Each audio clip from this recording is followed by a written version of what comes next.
সকলকে ইম্মানুয়েল। আজকে নীরব ধ্যানের যে শাস্ত্রাংশ তা হচ্ছে আদিপুস্তক তার ২৪ অধ্যায় ২১ থেকে ৪৯ পদ। এবং আজকে আমরা যে বিষয়টি এই পাঠ থেকে দেখেছি তা হচ্ছে প্রার্থনার আগেই ঈশ্বর পথ তৈরি করেন। আজকের পাঠে আমরা দেখি অব্রাহামের দাস এক গুরুত্বপূর্ণ দায়িত্ব নিয়ে বের হয়েছেন। তিনি এসেছেন অব্রাহামের ছেলে ইসহাকের জন্য উপযুক্ত স্ত্রী খুঁজতে। এটা শুধু একটি পারিবারিক কাজ ছিল না, এটা ছিল ঈশ্বরের পরিকল্পনার অংশ। দাসটি কুয়ার পাশে দাঁড়িয়ে আছে। সে চুপ করে রিবিকাকে লক্ষ্য করছে। কেন? কারণ সে দেখতে চায় শতপ্রভু কি সত্যি তার যাত্রা সফল করেছেন। রিবিকা শুধু তাকে জল দিলেন না, তার উটগুলোকেও জল খাওয়ালেন। এটা ছিল দয়ার কাজ, সেবার কাজ আর আন্তরিকতার প্রমাণ। তখন দাসটি রিবিকাকে জিজ্ঞাসা করল, আপনি কার মেয়ে? আপনার বাড়িতে কি আমাদের থাকার জায়গা হবে? রিবিকা উত্তর দিলেন, আমি বথুয়েলের মেয়ে। আমাদের বাড়িতে খড়, ভুসি আর থাকার জায়গা আছে। এই কথা শোনার পর দাসটি কি করল? সে সঙ্গে সঙ্গে মাটিতে মাথা ঠেকিয়ে সদাপ্রভুকে ধন্যবাদ দিল। সে বলল, ধন্য সদাপ্রভু, তিনি আমার মনিবের প্রতি তার বিশ্বস্ততা ভুলে যাননি। তিনি আমাকেও ঠিক পথে এনেছেন। দেখুন, দাসটি প্রথমে খায়নি, তার সামনে খাবার দেওয়া হয়েছিল, কিন্তু সে বলল, আমি কেন এসেছি তা না বলা পর্যন্ত কিছুই মুখে দেব না। এটি আমাদের কি শিখায়? ঈশ্বরের কাজ আগে, নিজের আরাম পরে, কর্তব্য আগে, ভোগ পরে। তারপর সে পুরো ঘটনা খুলে বলল, কিভাবে অব্রাহাম তাকে পাঠিয়েছেন, কিভাবে সে প্রার্থনা করেছিলেন এবং কিভাবে প্রার্থনা শেষ হওয়ার আগেই রিবিকা এসে গেছে।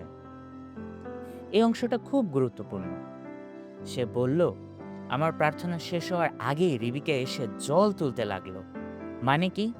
ঈশ্বর শুধু প্রার্থনা শোনেন না, অনেক সময় প্রার্থনা শেষ হওয়ার আগেই তিনি উত্তর প্রস্তুত করে রাখেন। আজ আমাদের জীবনে হয়তো অনেক প্রশ্ন আছে। ঈশ্বর, আমি কোন পথে যাব? ঈশ্বর, আমার জন্য কি ঠিক করে রেখেছেন? ঈশ্বর, তুমি কি সত্যি আমাকে পথ দেখাবে? এই পাঠ আমাদের বলে, হ্যাঁ, তিনি দেখাবেন। যদি আমরা বিশ্বাস নিয়ে যাই, প্রার্থনা করি আর তার নির্দেশের অপেক্ষা করি। এখানে আরও একটি শিক্ষা আছে। ঈশ্বরের উত্তর অনেক সময় মানুষের চরিত্রের মধ্যে প্রকাশ পায়। রিবিকার মধ্যে আমরা কি দেখি?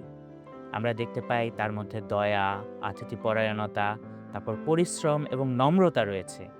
ঈশ্বরের ইচ্ছা বোঝার জন্য শুধু কথা নয়, চরিত্রও দেখতে হয়। শেষে দাসটি স্পষ্টভাবে বলল, আপনারা যদি আমার মনিবের প্রতি বিশ্বস্তভাবে কর্তব্য করেন, তাহলে বলুন, না করলেও বলুন, যাতে আমি অন্য পথে যেতে পারি। সে তাড়াহুড়ো করেননি, সে চাপও দেয়নি। সে সত্য বলেছে, পরিষ্কারভাবে বলেছে, আর ঈশ্বরের উপর ভরসা করেছে।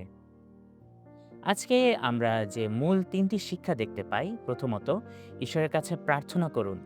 তারপর লক্ষ্য করুন তিনি কি করছেন। দ্বিতীয়ত, ঈশ্বরের উত্তর অনেক সময় প্রার্থনার আগে প্রস্তুত থাকে। এবং তৃতীয়ত, ঈশ্বরের পথ চিনতে হলে মানুষের চরিত্র দেখুন। চলুন আজ আমরা এই সময় প্রার্থনা করি ঈশ্বরের কাছে, যাতে আমরা তার ইচ্ছা বুঝতে পারি এবং সেই মতো চলতে পারি।